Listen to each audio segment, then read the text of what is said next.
Hey everybody, GT Cam here once again. I've got another little US made product for you today. Grabbed this relatively recently.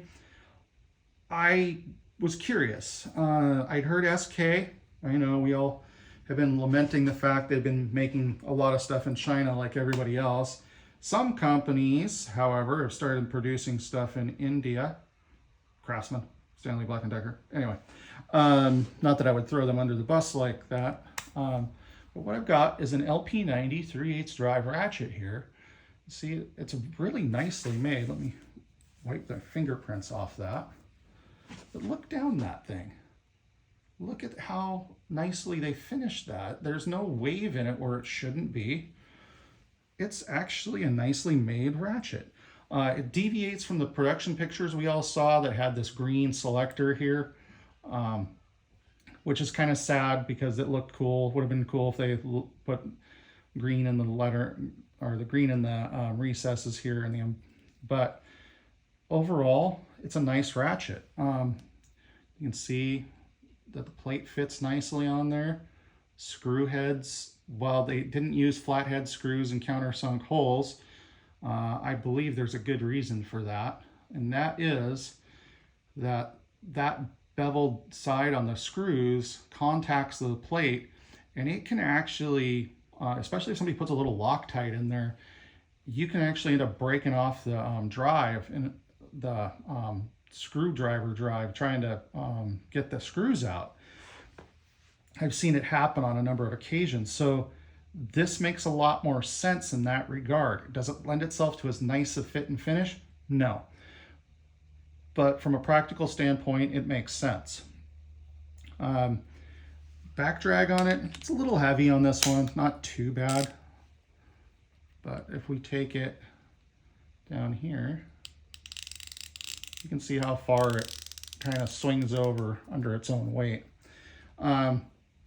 The detent ball in the 3/8 drive itself is fairly strong.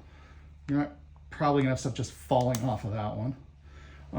Now, one thing I want to mention about this, let's get that over there, is let me grab this US made proto here for a moment. You see how easy that switch moves, right? You can hear it. Still love that flag on there. But anyway,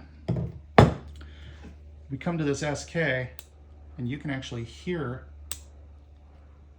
that switch. So if you are one of those people that has a problem with the selector moving back and forth on you, well, this might be the answer for you. It's not the cheapest ratchet, but through a little bit of shopping, you can find them for a reasonable price. And by reasonable, I mean under $100. You're not going to pay gear wrench money for it typically, but they aren't an outlandishly priced ratchet. As far as the warranty, I don't know. I haven't looked to see what the warranty is. I've quit putting a lot of faith in a lot of the companies on their warranties anyway. They'll tell you it's lifetime, but when you go to get something swapped out, they'll do everything they can, including the limbo, to avoid warrantying their products. And sometimes it's the person you're dealing with, sometimes it's the company themselves. So overall, I think it's a good ratchet. I think it's worth having. I'm certainly not going to get rid of it. In fact, I'm probably going to I'm thinking about ordering one of the 11-inch ones. I already tried once, and delivery date kept getting bumped back, and I decided I'd wait until such time as they were more readily available.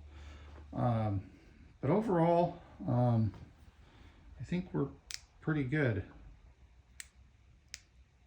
I really like to see how it does. I think I'm going to have to borrow from Project Farm and build a degree wheel arrangement and try out some of these ratchets and see exactly how much play they have in their swing. But overall, yeah, I don't have really much negative to say about this. I just don't think the selector is as light as it should be. That's getting pretty nitpicky, and I'd kind of like to see it either be larger here or smaller here, just because it seems a little out of proportion that way. But that's getting kind of off in the weeds, quite honestly. So you're in the market for a ratchet and you want something just a little bit different, the SK might just be worth having.